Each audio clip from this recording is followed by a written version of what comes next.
Hello and welcome to the Furreal podcast, the show that discusses music, film, and most importantly, furries. I'm your host Matthew, also known as Matty Feels Rough, and today for our fourth episode, I think it is. Yeah, fourth episode. Or like episode 16 if you're counting from season 1, I think. I don't know, that's definitely wrong. We've got Tac, also known as Taciturn on Twitter. Hi, how you doing today? Hey, I'm chilling. I just got up recently, so early. Yeah, it's early for you. This is like an early podcast episode. Usually, I say to people, I'm like, yo, can we like record at fucking like 10 o'clock or something? And then they're like, yeah, it's good because it's like 5 p.m. for them in like America, but it's morning for you and it's like afternoon for me. So yeah, nice little daylight. Yeah, a little bit of daylight. Yeah. What have you been up to recently? Have you been doing much? Yeah, so I kind of have a lot going on this month. Okay. My friend Scrubbin is actually like visiting from the UK like last week. Oh, sick. So do you know whereabouts in the UK he's from? Or they're from, sorry? Oh, fuck. No, not exactly. Okay, you'll have to let me know after the episode. Yeah, no. Because I might know where they're from. I'll reach back out. But then my partner is actually in town right now. So like they're in the other room. So I just have had a lot of people just in and out like all week. So it's just kind of like... Nice little communal space. Yeah, space. It's been a nice little vibe recently. I've recently came back from London. I went on a trip there for the BFI London Film Festival. I went to go see White Noise, directed by Noah Baumbach, who's like one of my favourite directors. And it was a good trip. I went with my girlfriend, and we also saw some of my other furry friends. Shout out to Saf and Ilya, lovely people, who housed us. And I really liked his film. It was great. I'm so behind on Letterboxd. If anyone follows me on Letterboxd, I'm like so behind. Because with the Furreal films, I like to write a long review. But since I haven't had the time to sit down and write a proper review for them, I have a backlog of Letterboxd reviews I need to do now. So I've got like a list of things I need to do. But whilst I was at the London Film Festival, because we only went to see Noah Baumbach's film, and he was also doing a talk. Right. And some of you might not know, but some of you who are quite close to me will know he's like literally my favourite director ever. He inspired my Fania film like significantly, and I just absolutely love his work. So to be able to be there for a screen talk, I mean, I'm from Newcastle, so I, got a very long train from up north just to come to London to see him. And I forgot, I was like, if he does a screen talk, maybe he'll do like a signing at the end or a meet and greet thing. And I was going to bring my Criterion copy of Marriage Story to like get him to sign, but I forgot to bring it, and I was like, oh shit, never mind then. But then BFI in the actual cinema have a shop full of like loads of collectible DVDs and Blu-rays. So I was able to go into the actual shop and they had one copy of Marriage Story on Criterion, which I already have, but I was like, I'm going to buy this just in case I have the opportunity to. So I bought it, and then the talk finished, and it didn't look like he was going to stay for like meet and greets. He just walked straight out. And Jade was like, my girlfriend was like, I will just go to the front. We'll just see if he like walks out or whatever. And we walk out the front, and he is like in the middle of getting into his car, and I'm like, oh my fucking god. And I also had to buy a pen as well. I bought a pen just in case, because he didn't have one himself, or no one around had a pen. So I bought a pen at the shop as well. And I'm stood there with my Criterion copy of Marriage Story and my pen, and I'm like, oh shit, like I don't want to bother him because he's getting in his car. There wasn't too many people there, but like he was like in the middle of getting away, and I didn't want to bother him and like go up to his car and be like, hi, can you sign this week please, I'm your biggest fan. I didn't want to be fucking annoying, so I just like stood away from him, and he got in his car and he shut the door and he rolled his window up, and I was like, I've missed him. And I think he just saw me like stood there a bit far away from the car with my pen and my DVD in my hand, because he rolled down the window and went, do you want me to sign that for you? And I was like, holy shit. And I was like, yes please, oh my god. So I walked over to him and like handed him it, and I was like, you're literally my biggest inspiration for filmmaking. And he was like, oh, thank you so much. And then signed it, gave it back, rolled his car and window up, and off he went. So yeah, I got to meet my favorite director. He signed a fucking DVD for me, and it was crazy. Very surreal. Very, very surreal moment. That really just does have big fucking dreamscape energy. It's just like right place, right time.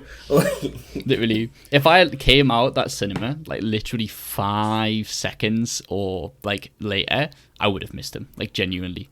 Because I literally got there, he was getting in his car as I walked up to the car, And then I was just stood there with my pen and DVD. I was like, I've missed him. And then he went out of his way to roll his car window down and just pointed. He was like, do you want me to sign that for you? And I was like, you fucking legend. You did not have to do that. You could have just drove away, man. But you looked at me and you were like, this kid looks sad. I need to fucking sign that thing for him. So yeah, very surreal experience. Seaman is he's a really big inspiration for screenwriting and filmmaking for me. Out of like all of film, basically him and Greta Gerwig are like the reason I like finished my fucking film degree, to be honest. But anyway, enough about my London trip. It was fun. I spent way too much money on shit that I didn't need, but I've actually fell in love with London more. I used to go for like film festivals. I don't know, have you ever been to London before? I haven't, unfortunately. It's a fucking scary place, man. Oh, I mean, for a northerner in the UK, I find it really scary. But the more I've went, the more I fell in love with it, really. When I used to go for music festivals, because the good ones are only like in Manchester and London. There's no good music festivals where I'm from, especially with artists I actually care about, so I have to travel for it. And I've been to London a couple of times for them, and it's just like, I was always like, it's just way too busy, and there's always things going on, and like, and it's the capital city, but you know, there's always something going on. And I just felt like it was just too much to live there. But now the more times I've went there to visit mates or go to events, I would kind of like to live here. Like, I don't know, like, and a lot of the film like industry jobs are in London as well. So I was like, you know what? I kind of feel like living there. So I've been applying to jobs in London. So I might be moving there. Best of luck to you. Yeah, thank you. Rent is fucking mad there, though. Yeah. So I'd probably have to share. Anyway, that's another thing in itself. And also, last thing I'll say is I was walking down, I think it was in Oxford Circus, and there was this guy with like headphones, and he was like, excuse me, can I stop you for a second? And me and my girlfriend were like, okay. And then he was like, I'm like a rap artist and I make rap. Could you listen to this, please? And I listened to it. It wasn't even that bad. I was like, that's pretty good, man. And he was like, can I give you my mixtape? And I was like, fuck it. I was like, how much do you want? And he's like, $5. And I was like, all right, fuck it. So I've got this guy's mixtape here, and it's like, it's so sick because it's like a CD with literally just like Sharpie written on it, and like just like a silly little sleeve. It's like a classic, like somebody in the street giving out their mixtape. So people want to listen to this thing called The Unapologetic Autopsy of Crime by Black Chronicle. That is the thing that I've been given in the street. So if anyone wants to, I don't know if it's on streaming services, but I'm going to listen to it when I get the chance. But crazy, I got this guy's mixtape. I just thought it was cool. I don't know. Usually people like that are annoying, it sounds like something that I would like vibe with very heavily. Yeah, definitely. Anyway, enough about my London trip. Let's talk about you. So, furry, all that stuff, art. You do digital art. How long have you been a furry for? Just introduce yourself, go wild, and I will listen. Yeah. Go for it. Hey, I'm Tac. So I got into the furry fandom in probably 2009, I would say. I was like... Wow, that's a long time. That's a long-ass time. Well, I wouldn't say that I was like... I would consider myself a furry at that time. I was just a little like goblin child with a Nintendo DSi. And I was like, did you ever use like Flipnote Hatena growing up? Did you have a DSi? That is so weird. As soon as you said DSi, dog, I was like, how I started being a furry is watching like those like animal MVs on like fucking Flipnote. That is like a part of how I became a furry, is watching that stuff. To like bass hunter songs like Now You're Gone. Literally. Fucking, like, yeah. It's the most humble of humble furry beginnings. It's the worst. But I just remember I was like fucking 11 or 12 and just seeing a furry AMV on Flipnote Hatena, and it was just like these two wolves and fucking Meltdown, the like Vocaloid song, was just playing in the background. And in the back of my brain, as just like an 11-year-old child, I was like, this moment in my life is going to shape me as a person forever. But yeah, no, I would say like I started like self-identifying as a furry in 2012. So it's been like 10-ish years. But yeah, I really got into it just because of like the whole Flipnote scene. I was like super active on there when I was younger. It's just like really pushed me to be creative and really made me like want to get into like digital art. Yeah. Currently I'm doing like a combination of like mixed media stuff. So like digital, traditional photography. I just like really like to make like kind of fucked up, punky looking like indie persona vibe stuff. It is sick. I love the stuff that you do. Because again, I say this time and time again on the podcast. Obviously, I love all types of digital art, but stuff when it comes to anthropomorphic kind of illustration, I love styles that are that kind of tend to stray from the traditional norms of like cute furry stuff and really use that person's unique art style to create something that is unique. Because I feel like with furries and anthropomorphism and all that stuff, it's a unique concept in itself in terms of anatomy and what it is. It's like a human animal.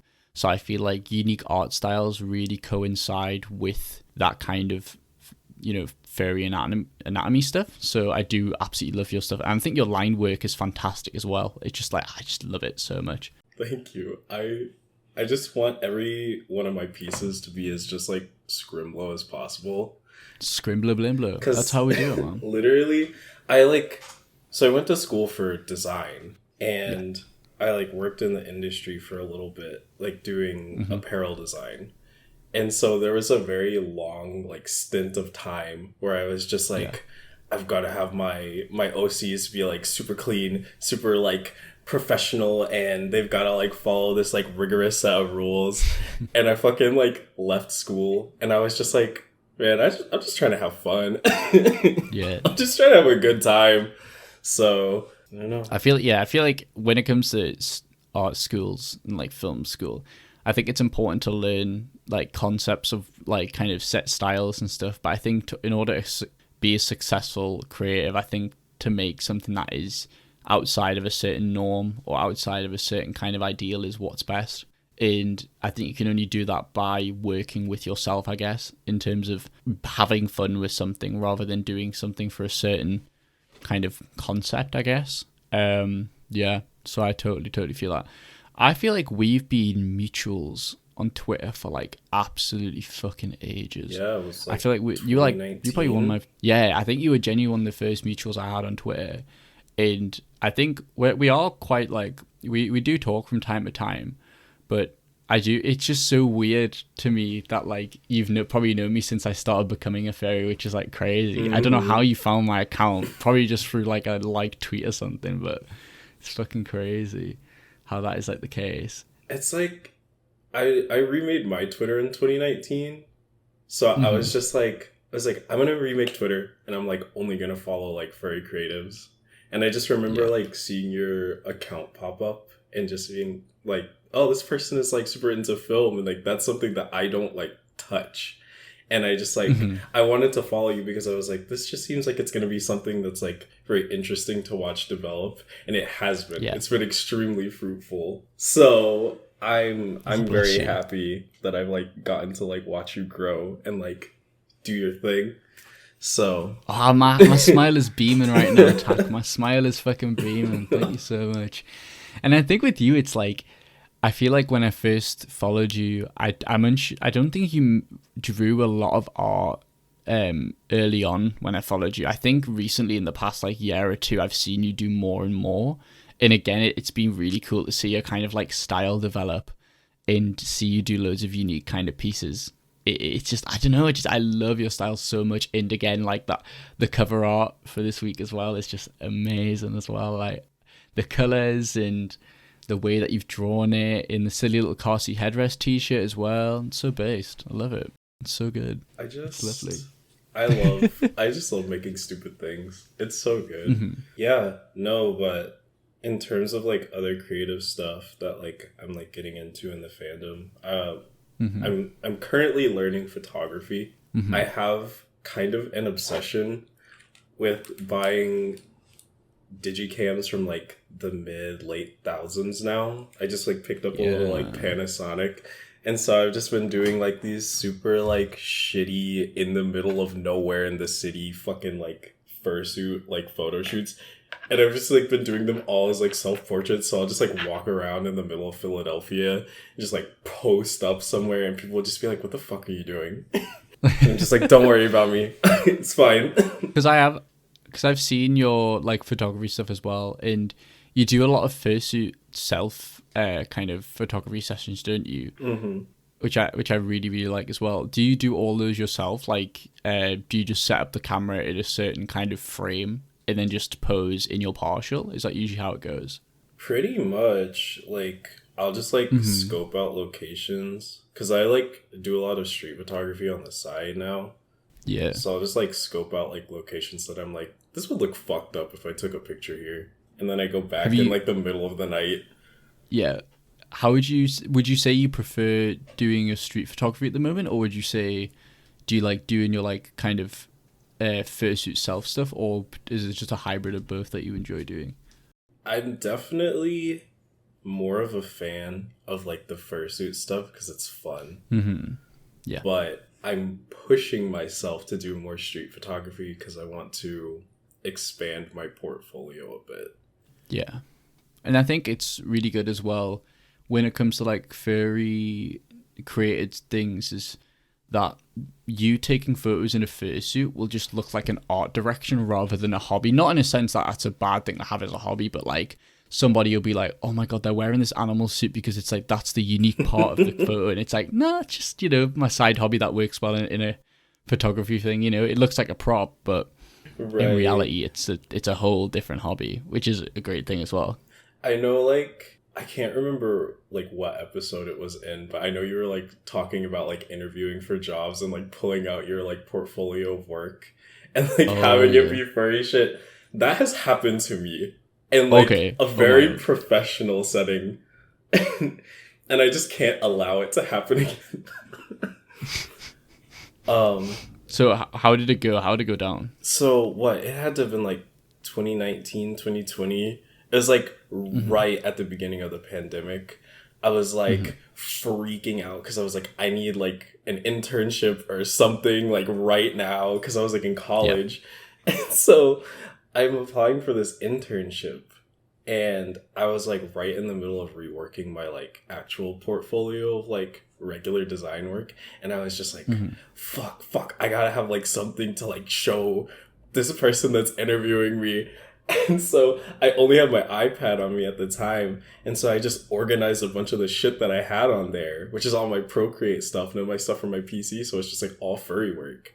And so I just like organize it into like a neat little PDF and I bring it to this woman, and we're just like chatting, and I'm like, so yeah, here's like my credentials and my past work experience. And we're vibing so hard. And she was like, so how would you like define your style? Like, what do you like to make? And I was like, about that. And so I just like pull out my portfolio, and it's like this 60-year-old white woman, and she just looks at it, and she looks at me, and then she looks at it again, and I'm just sitting there like, so, it's like, what do you think? What do you think? And I didn't get a call back. Oh my god, that fucking sucks. It is what it is. Hair loss, man. Hair loss.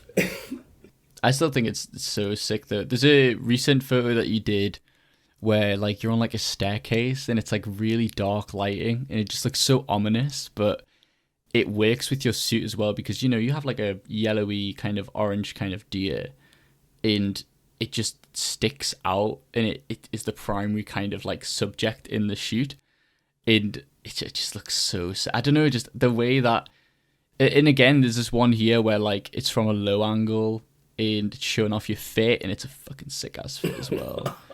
I feel like you really kind of work with camera angles really well, and I think it's an interesting kind of concept to use that with furry, because I think a lot of like, again, this is no hate towards anyone, because like, you know, all furry stuff's great, but a lot of like Fursuit Friday fucking posts are always like, if I put my paws up in bed, will I get a silly little treaty? And it'll just be them like kneeled up on a fucking bed, and it'll just get 5,000 likes because it's just fucking horny furries. But what I want to see is like Fursuit Friday posts that are like fucking different, in like different angles, different kind of color, different like color palettes, and like you know, different backgrounds and like studio stuff. And I think we need more of that, and I think that's what you're pushing towards, and I really like that.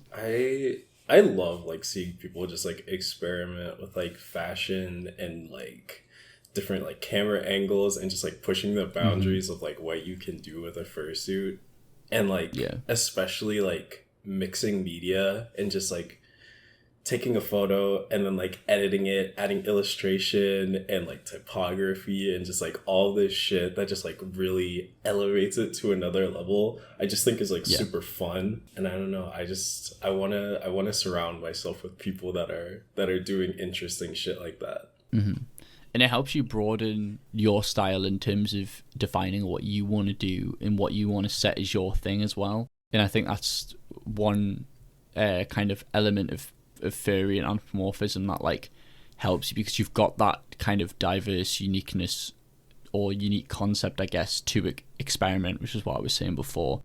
So yeah, no, it fucking rocks. I love it so much. Yeah. Would you say would you say then you were saying that you were pushing for photography more than your digital art now, or are you kind of doing a mix of both? I would definitely say I'm in like my mixed media arc. A lot of my like recent like pieces have been like focused on taking a photo and then like overlaying illustration on top of it. I've really been doing actually mostly traditional in the past probably like 5 or 6 months, just like in terms of like painting on top of photographs. So it's kind of like been my vibe recently, but I kind of like popped off a little bit on Twitter like 2 months ago. And I was like, okay, people like this. This is the style that I gotta like hang on to for a little bit. So it's been like very much the like traditional photo hybrid, like Polaroid mixed media look. Yeah, I was about to say, because I've seen the ones of you painting over Polaroids, which looks really, really cool. What made you think of that? Were you just like, this is a way to kind of combine my photography and my digital art into one kind of art piece? Or were you just kind of like, I'm just going to draw over this Polaroid and be like, see how it looks, just experiment with it? Yeah, I was just like kind of fucking around. I I did this stupid little painting like right when I moved to Philadelphia. Because do you follow the Twitter account Shirts That Go Hard? Yeah, I do. Yeah. So there was one that I saw like a few months ago, and it was just a t-shirt that said, "Makes me want a hot dog real bad." And so I was like, I'm gonna draw my fucking OC in that shirt because it's gonna be funny as hell. And so I drew it, but I didn't like actually like draw the shirt all the way. I just took a fucking Posca pen and drew the shape of a shirt and overlaid the text and drew everything behind it. And it was really stupid, but in my head I was like, this actually like kind of goes hard. Like, and so I just like kept making illustrations in that style, and people were just vibing with them. And I was like, all right, I guess I found it now. This is what I'm doing now. I've found the post I think you're thinking of. Do they have like, it's not your like standard Sona? Is it like a B Sona that you have? It's my B. That's so cool. It's so stupid, but like, and I think it's my vibe now. And I think what else stands out from like your, well, it's not like, is the stuff that you do, that's not digital, is it? Like some of the stuff, like it looks like you've painted over stuff. In like, there's a one of 2 furry characters with like a yellow and red painted over them. It says "Vi le amore," and it's like all kind of. I love it because it feels like it's got layers to it. Like it feels layered, but like blocked layers. And I think it works with your style as well, because I feel like your style is very clean. It's very like symmetrical. It just feels very kind of organized, but in a good way. And so with that, is that like standard stuff that you sketch out or like fine line and then you paint over it? I actually freehand like all of them. Oh, it's so sick. I really hate pencil marks. And so I have what are the pens called? I have these really nice like fine liner pens that I do all the like illustrations with, and they just like write so smoothly. And so I just have a like really high level of control with them. And I just like, I kind of just like think of a composition in my head, and I just like work with what I have, and just like it eventually comes out. I throw away a lot of shit.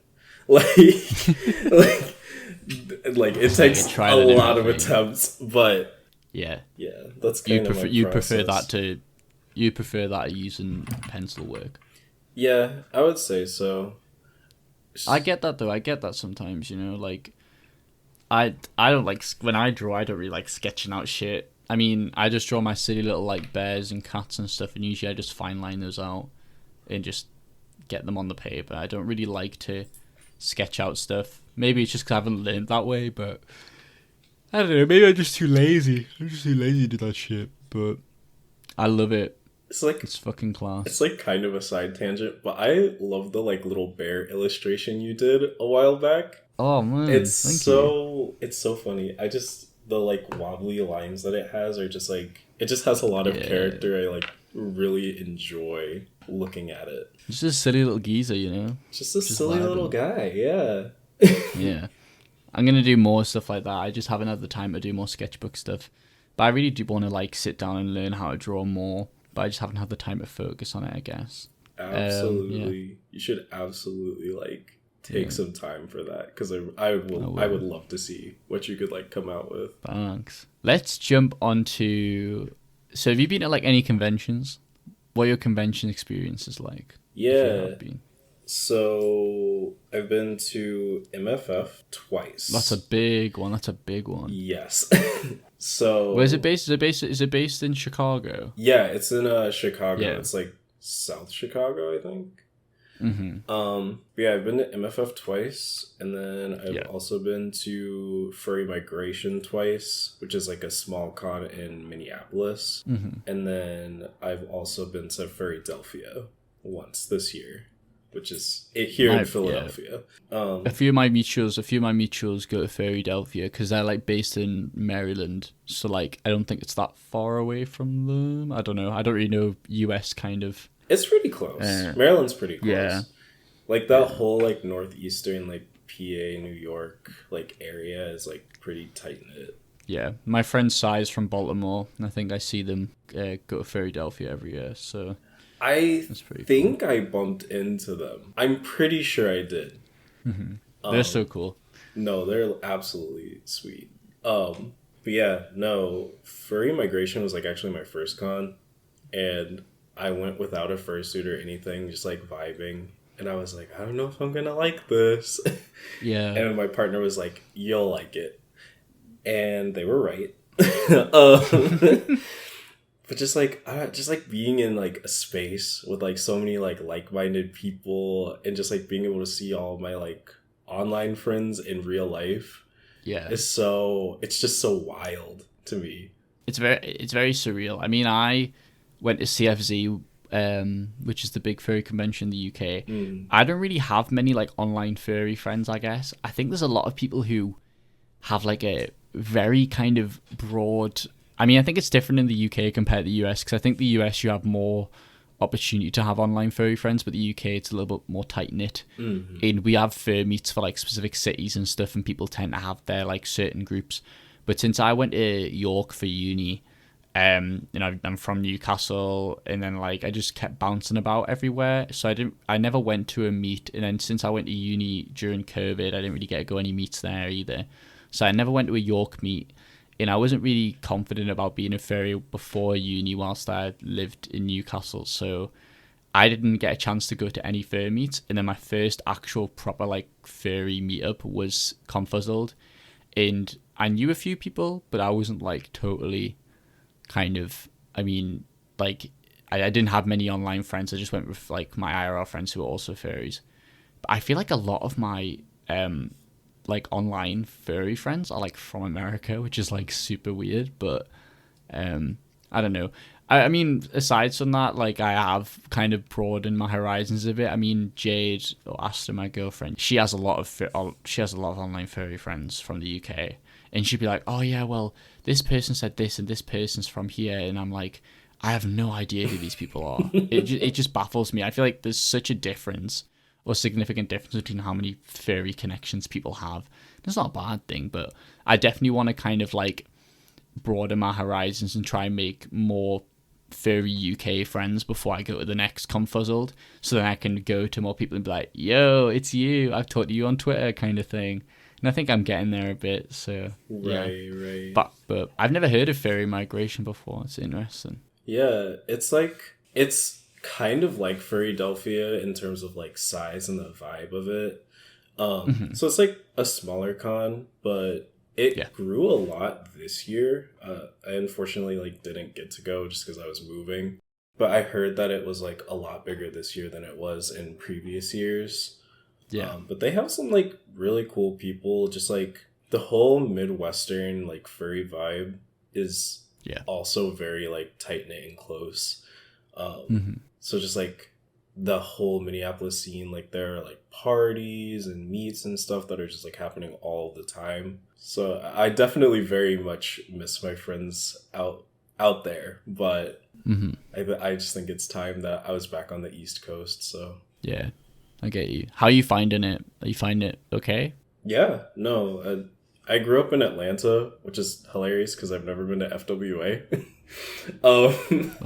But like because that's a big too. I like always like would say I would be like, I'm gonna go to FWA this spring, and then I just like got busy or I wasn't home, and I was just like, all right, I guess that's not happening. But yeah, no, Philadelphia, it's like Atlanta, just colder. So I'm gonna piss a lot of people off by saying that. That's a good summary to me because I fucking don't know anything about them. So right. Ugh. So I mean, we're on 35 minutes, so we could like round it off and move on to the choices. Is there anything else you want to say about being a furry? To summarize your stuff, or anything you want to say? Yeah. Just watch a bunch of old flip notes and it'll change your life. Yeah. Yeah. That's how I grew. That's how Tat grew to be a furry, you know. Spirits. It's the true coming of furry age, you know. Literally. I remember that. It's just so weird. As soon as you said DSI, I was like, yeah, I know exactly what you're going to say. Okay, so like 100%. One last side tangent. Just because I think you'll appreciate this. I recently bought a new DSI. Okay. Specifically to take with me to concerts.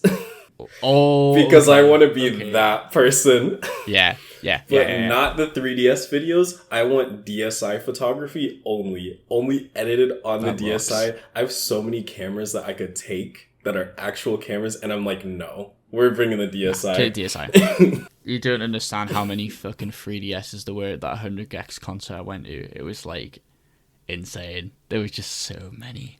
That's so like fucking everywhere you good.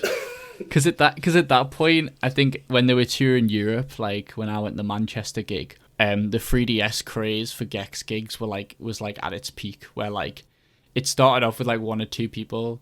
Like earlier in the year, and everyone would be like, lol, look at this person bring this, and then it turned into like a proper trend by the time I saw them in like, when I see them, was it October? I think I saw them in August or September. So when by the time that came around, like everybody was doing it, so everywhere I looked there was just a fucking 3DS in the air, and I was like, Jesus Christ. I was like so sad because I literally bought mine like specifically for the Gex concert too, and then I fucking couldn't go, and I was like, all right, I have this DSI now, and I'm making the.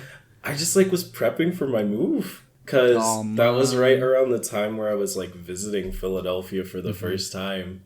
So I was just like, shit. All right, I guess not. Mine got postponed because it was meant to go. I was meant to see them in February whilst I was at uni, but then it got delayed because of COVID stuff. So it got postponed to like August, September, which wasn't awful to be fair. It came around like really fast. I think like a week before the gig, I was like, oh shit, yeah, this is when the Gex gig's meant to be. I'm going to get myself to Manchester. So I had to pick between them and Car Seat Headrest, and I was like, I'm a little emo boy, I still haven't seen Car Seat. So I still haven't seen Car Seat Headrest live, and I really want to, especially if Will Toledo's gonna pull up in his fucking fursuit, bro. Oh my god, yes. Bless his little soul. Anyway. I swear there's a photo of him like at a convention in his rabbit suit, just sat down in the seat, and it's really fucking funny. I know exactly the fucking picture you're talking about. Yes, just the Candid Will Toledo photos are just like the funniest fucking genre in and of themselves. He's just a silly little scrimbler, man. Just a little guy, He's just vibing. He's just a little guy. He's just vibing. Anyway, we're on like 38 minutes, so we will move on to the album choice of this week, which was Forgetmenot by 5 Pebbles.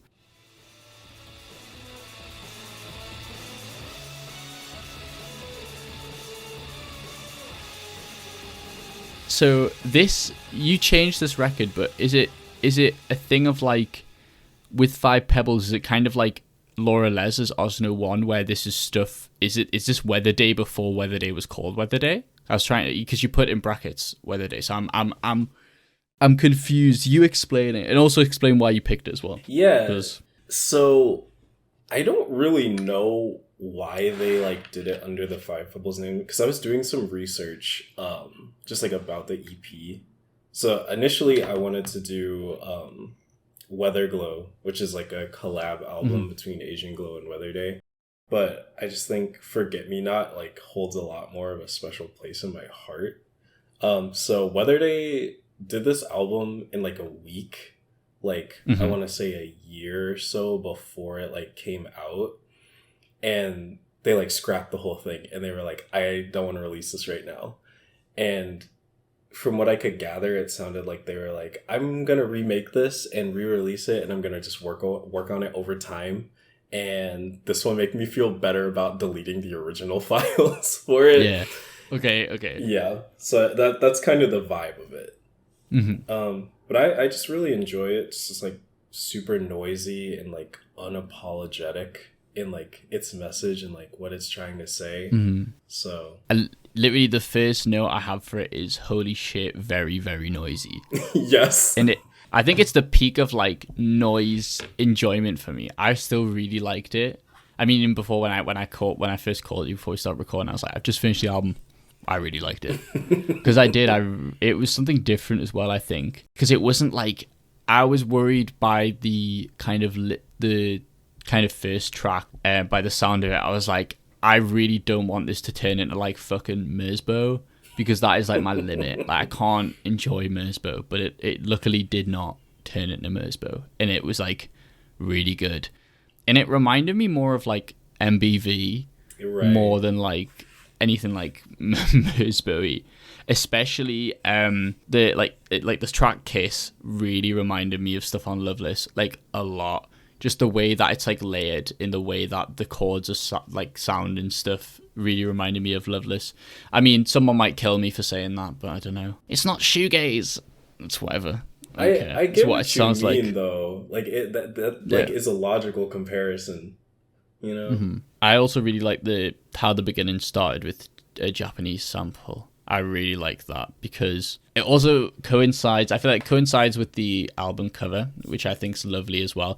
And I think the album cover also kind of depicts how I felt when I listened to it. I was like, whoa, that's fucking crazy.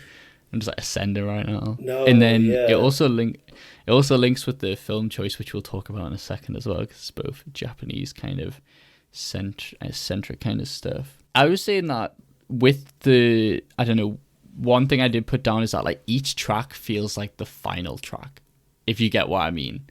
Like each of the tracks feels so overbearing, but in such a good way. Like it feels like it's a conclusion of conclusions. It's just so busy. I really, really liked it, and I feel like it was the kind of thing that scratched the certain part of my brain, definitely. I would absolutely agree with you. It just feels like it keeps going, is what I love about it, because I remember listening to this album for the first time. I like had just gotten back from MFF, and I had stayed with my friend Reed and my friend Byron, who I now live with. And so I was in this like fog of being like, is this what I really want to do? And I just remember walking around in like downtown Minneapolis in the dead of winter in December through fucking Dayton's, which is just like this shitty ass department store that just like goes on forever. God. And I fucking saw this shit pop up on my Bandcamp and I put it on and I just remember walking and feeling like I was just going forever. And I was like, this is just like a very special moment. It just, it feels so ethereal and just weighted. It just really like brings you down to earth, you know? Mm-hmm. It's good. And I think it brings you down to earth, but it also feels like it's just so weird. Like I felt really spaced out whilst listening to it as well, but definitely in a good way. And I think it definitely feels longer than it is because it's only like a 20-minute EP. Yeah, it's short. And everybody's loving the EPs on the podcast at the moment. We had some EP choices, man. Had an EP choice a couple episodes ago. I have an EP choice now. People be loving the EPs. EPs are a vibe. EPs are a vibe. I like EPs, and again, I think it's the same kind of it successes it that concept that the sound, it goes on long enough that like it's the same kind of vibe throughout, and it makes it feel like a coherent piece of work, but not too much in a sense that it feels stale because of the length of it. And that's how I felt for the Japanese House EP that I listened to with the podcast a couple episodes ago with Jess. And it's just, I like things like that, like little kind of projects that feel like they have a set theme and it ends just as it would become like a bit too much of the same concept. I feel like I was quite surprised by the difference in streams between each song. There's like two specific songs that have like 200k streams and the rest have like 90k, because I think they were all just as good as themselves. And also what you were saying about the Bandcamp thing, like I do feel like this is the kind of EP that would like turn up on my Spotify radio and I'd be like, whoa, what is this? Like, where did this come from? Like, this is great. Or like on my Discover Weekly or something. And I'd be like, what the fuck? It's crazy. But in a good way. Yeah. It's just like, I don't know. Like, my two favorite tracks from this are Kiss and We Know the Devil. Because they just like, they just like blend so seamlessly into each other. Like, it just feels like one long ass track. And just like the grief and like pain that's like being explored. Like, I don't know if you looked into like the lyrics of like at all in this EP, but just like, it's very heavy. And it just, like, it hits differently. Definitely, if you can walk through a department store in the middle of the winter and just, like, put this shit on, like, it's just an energy. I'll do that. I'll go to, like, a 24-hour Asda in the UK, and I'll just, like, walk around. And I'll just, like, it'll be an experience. It'll be a core memory for me. Yeah, it literally, that's what this EP sounds like. It sounds like your high school memories. You know? That's what I was thinking, because I was listening to something and I was like, I can imagine this like in a montage of something happening. Like, I don't know, just like something happening in a film. And I do that all the time with music. I always imagine like scenes to music. And I think my friend Cameron told me this thing that was like, music makes a film. And I like totally agree with that now. Yeah. Because now I find myself coinciding music projects to certain other bodies of work that have the same kind of style or feel. And I listen to music and I'm like, I want that in my film when I eventually make something that has the same kind of feel as this. So yeah, I think my favorite tracks were like Cat's Tongue and Kiss, but also with Down Softly, this is such a weird thing to say, but like there's a chord progression, I can't remember how it went, but it really reminded me of like Sonic the Hedgehog music, and it was so weird. I don't know, just the way that exactly what you mean. Yes. Like the chords progress, and I was like, this sounds like something out of fucking like Sonic Advance or something. It's like in a Weather Day. It's Weather Day. It's gamer music. Yeah, gamer music. It's like 2 steps above like prototypical gamer music. I mean, I think I've heard some of Weather Day before because it has came up on my Spotify radio. Like I've heard Come In, which is like the top track on which is that album's called the same thing in it. But I don't think I've listened to that full project like through, because it's like a long project as well. I think there are some long tracks. If I had to recommend, like, not from this EP but from that album, just like one track to listen to, you should listen to My Sputnik Sweetheart. I feel like it really spans the entire gambit of like what that like album is like. It's like a 16-minute long track though. So that's like Swan's level, man. That's like Swan's level of track. It's track a length. long fucking track. But I feel like this kind of music is the kind of music that would expand my music taste. I feel like I do a lot to listen to new things, but at the same time, I do find myself struggling to kind of keep up to date with like current kind of artists and stuff, and even like different genres. I do like to experiment with stuff and check out my Discover Weekly, but at the same time, I do like my silly little bubble of my favorite artists and what I enjoy. And I feel like listening to this would be a thing of like, oh, this is like something different, and I would get into more artists that have a similar kind of style and feel. Definitely. I feel you. Yeah. We're on 48 minutes, which isn't too bad, actually. It gives us like 15, 20 minutes to talk about the film if you want to move on to the film. Unless is there any final things you want to say about the album / EP? Listen to Forgetmenot by Pebbles / Weather Day. It's only 20 minutes, man. It's only 20 minutes of your life, and you can listen to it, and it'll be sick. If you haven't listened already, deserves more recognition. You good people who listen to the podcast, listen to the album, and watch the film before every episode. I feel you. I respect you. Thank you so much for doing that. You know, it's just a little homework, you know, for each Furreal podcast episode. Braver than anyway, the troops. Yeah, literally. Right. So we'll move on to the film choice of this week, which is Wolf Children, directed by Mamoru Hosoda.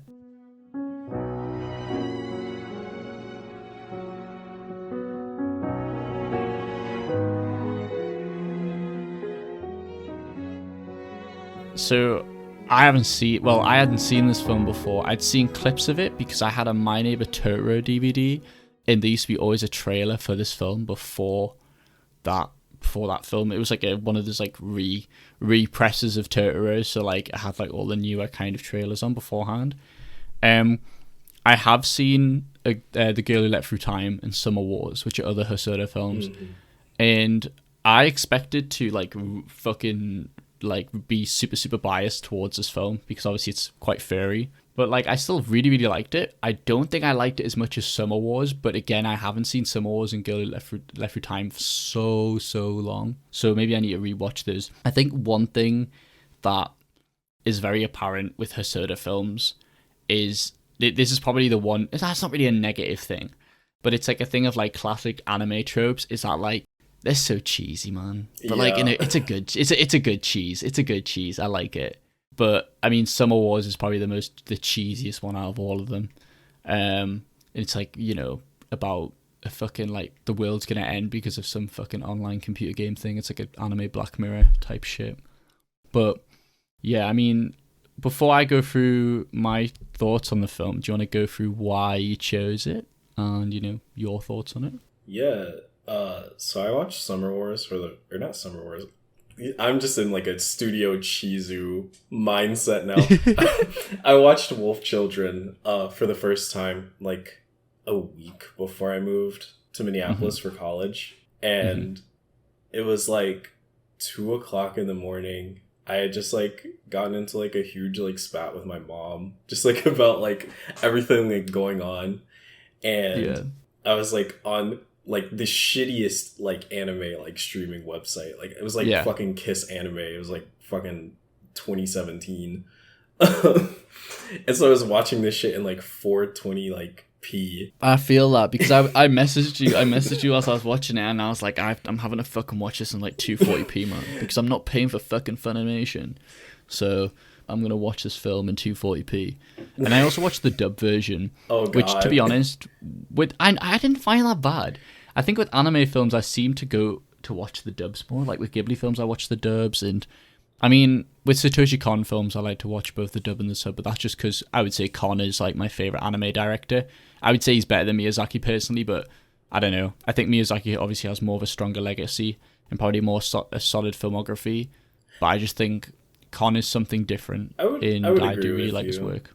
Yeah. I just appreciate how esoteric he is, but anyway, you continue.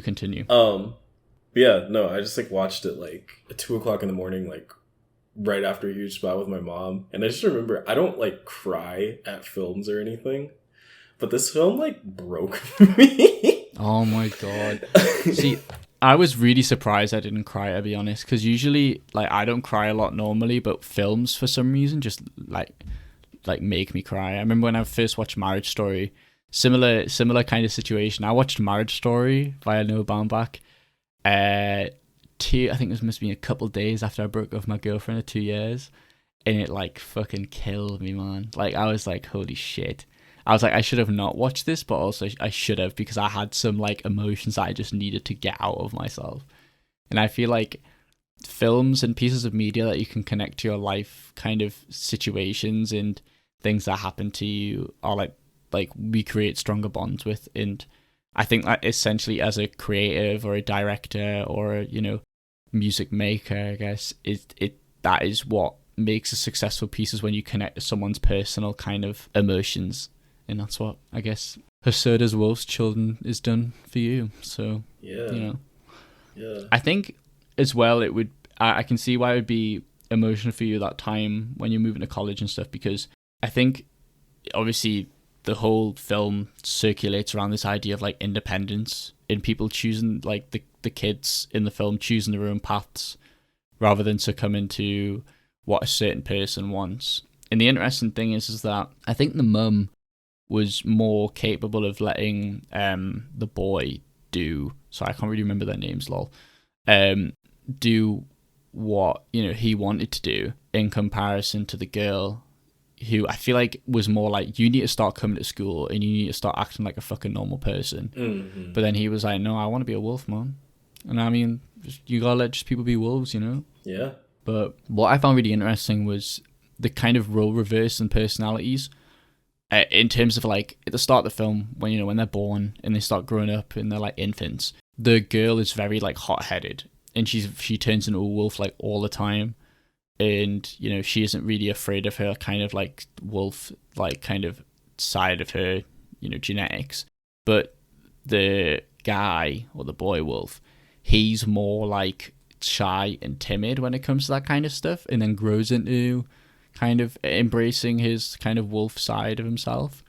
And then by the end of the film, also spoilers if you haven't seen it, lol, by the end of the film, he's the one that decides that he wants to be a wolf, and the girl is the one that decides that she wants to be a human and try and recluse this wolf side of her. So it's just very interesting. I don't know, that was the kind of twist on it. Yeah, I think it's a film about transition and change. Yeah.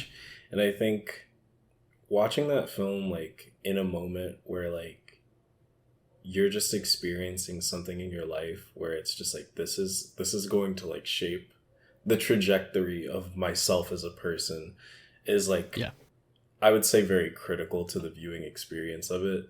Mm-hmm. Like, not to say that you just can't like enjoy it, but like it's like it definitely elevates the vibe a lot. Yeah. And it's just like watching Hana, the mom, just like struggle and like go through her day to day and like figure this shit out, while also like not just dealing with like the regular trials and tribulations of like motherhood, but like dealing with the fact that like her children are like half wolf, and like they don't understand the like concept that they could be like chastised or like taken away for like circumstances that are outside of their control. And seeing her just like smile through it all is just very inspiring and like hopeful, And I think it's interesting because it almost gets to that point where when like CPS come to her house and they're like, you're like neglecting your kids because like they're not going to school and stuff, and we don't know what's going on. And that's obviously what they're going to assume. But then if they find out the truth, it's going to be instantly like getting tested in like fucking like labs and stuff. And what she wants is for her kids to have a fulfilling life and to make, the father who died happy, because that's what he wanted at the end of the day. But she can't do that unless she prevents them from doing things that would make them feel normal, I guess. But it's hard to find that balance, especially, when, I think it's especially with you talking about just standard motherhood stuff without the wolf things, is that I feel like Yuki, the girl, she's very like, I like her behavior is very sporadic, and she does a lot of things that kind of, I think she's the one that the mum talks to the most. Like, Hannah is like, you just can't like just be a wolf at any time. Like, they're gonna like do some bad stuff to you, and it's just hard to explain that to like a kid. Like, I think you could use that as an analogy for anything, really. I guess you can look at it from like a queer lens, I guess, in a sense that, when I was younger, I would do things that were quite, camp. And then like my parents would be like, you might not want to do that at school because somebody's going to fucking beat you up. And I'm like, okay. And it's just a thing of like parents looking out for their kids, but then also you want to have the ability to be yourself, I guess. Yeah. So it's a really interesting kind of thing. And I think that's what Mamoru Hosoda gets the most, is his films always have a really heavy core theme of family, and I think it's obviously always a really interesting like topic to kind of focus on and bring up, because I guess The Girl Who Leapt Through Time isn't really as significant about family compared to like his new film Mirai or Summer Wars. But they still have there's always a family involved in these films. And it's always about that connection with family. So, yeah. And I think the connection for family, even though like Summer Wars is like really significant on family, because it's like about him pretending to be, can't remember her name, like the main character's like boyfriend, like fiance for like the film. But I think this one has a more intimate connection on family, a more kind of cozy. It's hard to explain, but Summer Wars is about a big family. This is about like a free person family trying to deal with their differences compared to society, and it's a really interesting concept. Yeah, I think that's one of like the things that like draws me to the film a lot as well. Is just like the atypical family dynamic. Is it's like we don't see like stories about like single mothers that like explore their trials and tribulations like this deeply, or if we do, it's framed in a lens to where it's like, oh, look at how sad she is and how like she can't deal with all of this without people interjecting. And like to some extent this film has that, but it's also like very uplifting and like hopeful in like the fact that she is like creating a support system for herself, even in her like earlier isolation, like especially when she moves out into the mountains, like learning that like she can create a network of people that will like have her back and like support her family regardless of how atypical it is, and they'll do that free of judgment. I think is just very empowering and like an important aspect of, a tale about motherhood that should be explored. And even that thing of like her finding it hard as a mother, moving to a completely new area to kind of mingle with the community there. And like, I think it's always about this tight knit community, whether it's a family based one with, her trying to keep her two children away from harm, or if it's something more like a tight knit community where she's moved to, a countryside kind of village where a lot of kind of the people aren't. The old guy is like a dick to her at the start, but then by the end he's like, yo, I'm going to help you out and everything's going to be fine. But I think it's just a really interesting thing. It's like you would feel that like a lot of the conflict and situations would be on the shoulders of the children because they're the ones having to control their differences. And I guess that is the case when they go to school and, she has to like, especially Yuki has to do that when she doesn't want Sohei to find out, and then she ends up, cutting his ear. But with the mother, she's moving to a completely new kind of place and is having to do things because she has no other option. She has no other option other than to learn an agricultural life, because they can't live in the city. And I think even without the wolf stuff involved, I'm always come back to this thing of like, without the wolf part involved, there is still that element of like dealing and learning with a family and moving to a new place and having to adapt with what you have and having to adapt with what you need in order to survive in a certain environment. So yeah, no, I think that's one of the like best parts about like watching this film, and like especially watching it like through the lenses of being a furry, is it's this film stands a lot on its own merit without the like wolf aspect involved. Yeah. You know, it's like the wolf hyperbole, it serves to just be hyperbolic because everything that they're experiencing is real.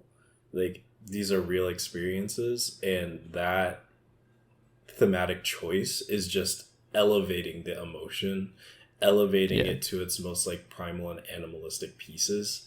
And I think that's what really like makes the film work.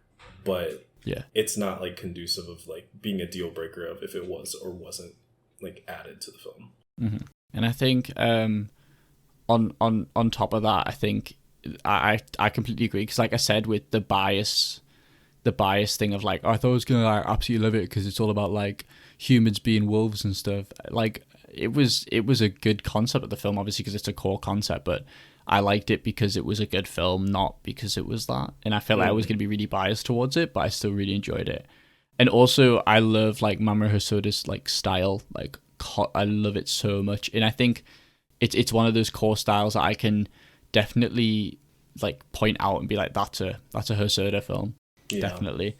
And also, I think one thing I really like that isn't talked about a lot is like the use of framing in his films, in a sense that like, I don't know, it's just, I think with a lot of Ghibli films, it's either like extremely wide shots to show these like beautiful scenery or like these beautiful environments, or like close-ups to show like a character's emotions. But the emotions in Hosoda films are kind of shown in unique ways of using like the framing. So there's this shot of like Ame in like a certain part where they're like, I think they first moved to the countryside, and it shows you all of these fields for like their like new kind of place they're living. And Ame's in the shot, but he's like really small in the bottom right corner, and it just kind of represents how not only is this new environment a daunting thing for him just as a kid, but he is still also very timid. He's still at that age where he doesn't really like to turn into a wolf, and he doesn't really like to embrace his wolf side. So it's a really interesting way to show that kind of shy timidness within this character using that kind of framing, because you usually don't see a lot of like characters popping out in the bottom right corner and all this empty space, but in a Hosoda film you do. So I do like the way that the framing's used, and I think it sticks itself out compared to other anime or Japanese animation films. So I would definitely agree with that. Like, two of my favorite shots from the film, just like, it just doesn't feel like anime. It's like the scene of Yuki after she's just been reprimanded by like Sohei's mother for slapping him like on the side of the head. Yeah. And it's just Hana and Yuki like sitting in the car, and she's asking her to apologize, and you just see Yuki sitting with the like car seat on with the doors locked, and she's just restrained in this box, and she just starts bawling. Like that just holds so much weight. Yeah. And just like, because she's like, oh, I've tried, and I was like, I'm trying, and it doesn't feel like anything to do with like her being a wolf. It feels like something to do with like her like mental health or like her emotions and like lashing out in school. And I think that is something that a lot of like adolescent people or like kids can like relate to, I guess, in a sense that they're not always perfect, but they try to be for the people that they care about the most as well. Yeah. And just like, because you don't even have to like link that to like wolf shit. Like you can link that to like somebody punching somebody in the face when you've been told to like control your anger issues or something like that, you know. Yeah. It can be like starting a fight at school or something like that, and how it's a constant or kind of thing that you, or like, you know, a constant issue that you as a kid have to deal with. But you know, sometimes it's harder than it looks. And I think, sorry, I cut you off. You go. I think the like payoff to that too, like at the end of the film, during the storm, where she like finally like does tell Sohei about her wolf like form, is just so it just like fills you with so much vitality, because it's like you see her again in this like moment where the wind is blowing in through the window, all of the drapes are just like flying around, and there's a rain coming it's like in, covering her, and like she's in a much more free and like open environment, and she's still crying, but like you can tell that the tone of her emotion has shifted, and like she's come to terms with like what she is and what she wants in her life. And the like framing like shows that liberation and like shows that freedom. And it's because she's like, and she's like stark set in the middle of the frame. Yeah. And then like she's crying. She's like, I'm not crying, it's the rain. And it's just like, you can see that there's still an element of insecurity to her emotions, but it's gotten to a point where she feels confident enough to tell someone about it. And I think it's that's like a really important part of the film. And I feel like her emotions also kind of, or like the way she reveals herself to be a wolf in front of Sohei mirrors that of when the dad reveals himself to be a wolf in front of Hannah. And I think that is a kind of way to be like, this person you can trust, this person is going to be an important part of your life, and it's a good decision that you've made. Yes. Yeah. What else was I gonna say? I love the music in it as well. I think the music is fantastic. The soundtrack's amazing. It's beautiful. It's lovely. I don't know who composed it, but it's very, very good. But I think Hosoda films always have fantastic soundtracks. What else? There was something else I was going to say about the film, but I forgot what I was going to say. But yeah, is there anything else you want to say about it? God, no. It's just it's breathtaking, and if you haven't watched it, you should absolutely put it on your list. I think it's another one of those films that's like, I'm not recommending this as an anime film, I'm recommending this as a film you should watch. Yes. Like, definitely. Because I think some people always like, recommend me an anime film, and then just recommend you some like fucking mid film because it's an anime film. But like, I feel like this is one of those films that could be recommended as just a set body of weight. It's why I always go on with like Eva. Like, I'm just like, I don't see Eva as an anime recommendation. I see it as a TV show that I'm recommending you. Like, that just goes like, I think Eva's as good as Breaking Bad or fucking Better Call Saul or like anything like that. Like, it's just a TV show that I recommend to people. So I swear there was one thing I was gonna fucking say. I'm trying to think of that one thing I was gonna say, and it's annoying me because I'm gonna remember it as soon as we stop recording. And it's gonna piss me off, man. Oh well. It happens. Yeah. Well, if that's it, then that's the film, and that's the episode. That's crazy. The time has flown by. We're on an hour and 10. Yeah. So good time finishing. Thank you guys for listening to this episode. Thank you, Tak, for coming on as well. Really appreciate it. So thank you for having me. No worries. Do you want to plug your shit before we finish off? At Taciturn Deer on everything. Hit me up. I do art, photography, and I like to think that I am just a generally nice person online. You are 100%. That's why we've been very, very mutual since 2019, man. Fuck yeah, dude. Obviously. If you guys want to follow me, it's on Twitter. It's at MattyFeelsRuff, MattyFeelsRuff.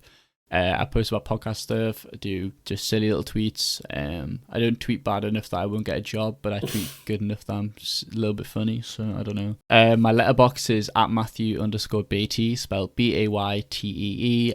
Like I said at the start of the episode, I'm like really behind with reviews because with the Furreal films that I watch, I like to write like a long review and I post on my Twitter, so I'll get updating that soon. And then, of course, podcasts updated every other week. If you want to have a chance to be on the show, I've kept the application form open. So if you want an opportunity to be on the show, the link is in the description. If you want to fill out a form and potentially be on the show, it's a good vibe. It's a good vibe. And that's me done. If there's anything else you want to say, or we're done. I think I'll call it. Alright, sick, cool, you call it. Guys, thank you very much for listening, and we'll see you guys in a couple of weeks. Bye.